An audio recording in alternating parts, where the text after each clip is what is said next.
Hallelujah, hallelujah, hallelujah, amen, amen. Brethren, listener, viewers across the globe, I welcome you once again to our online platform of teaching. On this platform, we are working under the mandate of God to build God's kingdom in the lives of humanity. This season, this era, the Lord has given us and is still giving us a message.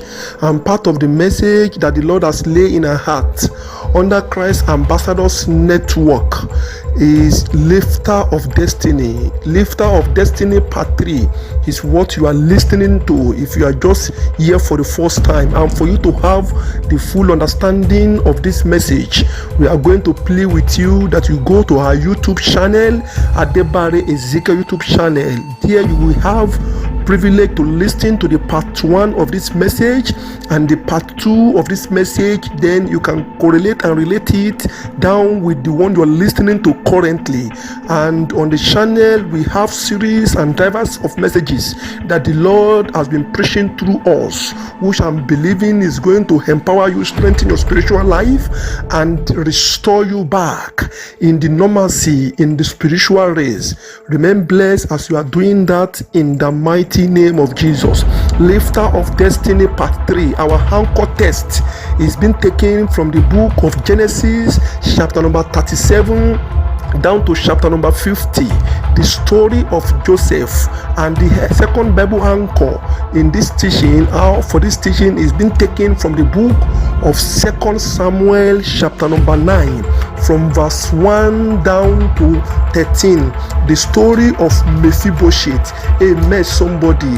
Brethren, if you have listened to the part 2, I make reference to Mephibosheth. Mephibosheth is the grandson of King Saul, the direct son of Jonathan. David said in the verse 1 of 2 Samuel chapter number 9 that, is there anybody left in the house of Saul that I might show him kindness for the sake of Jonathan? Ziba make reference to Mephibosheth. Mephibosheth is a prince that ought to have been living in palace, enjoying the benefit of a kingdom being built by his grandfather.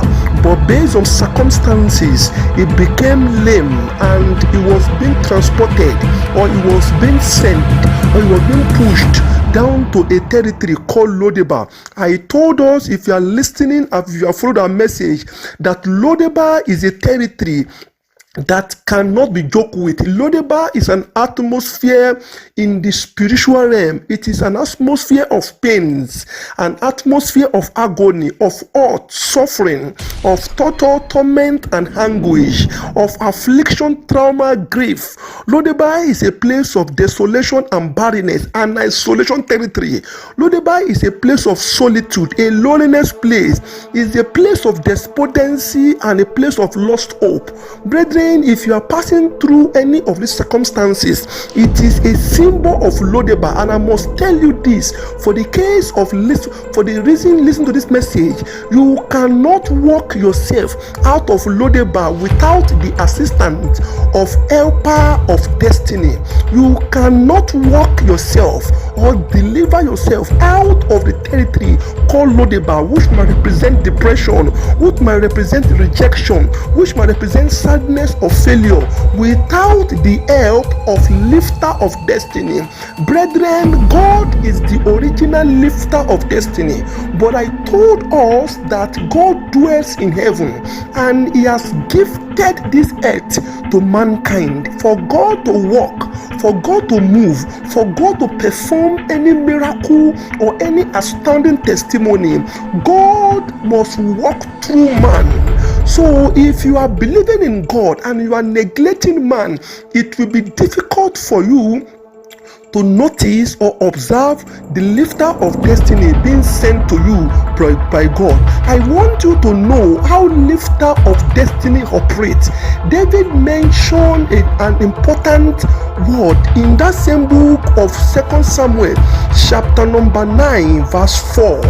David says, and verse 3, 2 Samuel 9:3. David says, and the king said, is there not yet any of the house of Saul that I may show the kindness of God unto him.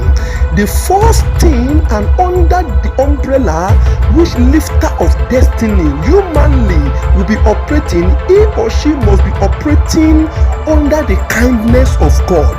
Any lifter of destiny that is not operating under the kindness of God, he is not from God, because if such people helped you, they will want to take the glory. I want you to know that any man, any woman helping you, he or she is also having a relative that also needs help. But for him or her helping you, it definitely tells you that he is working under the revelation and guidance of God. If you want to notice the lifter of destiny, these are the first quality that will make you to identify that this man I'm dealing with, this man I'm operating with, is a lifter of destiny sent by God. Lifter of destiny will not look at your circumstances, and he or she will not judge you based on your situation. They will outrightly come and help you and make you become a complete and a perfect man. Lifter of destiny number 2, when they come your way, they will not take glory for what they do. They will attribute all glory to God and never had any pains while helping you. Amen, somebody. And number 3, lifter of destiny, you will identify them when they come. They will be operating under the power, influence, and revelation of God. If you notice these people, you must not joke with them, because they are lifter of destiny. Remain blessed in Jesus.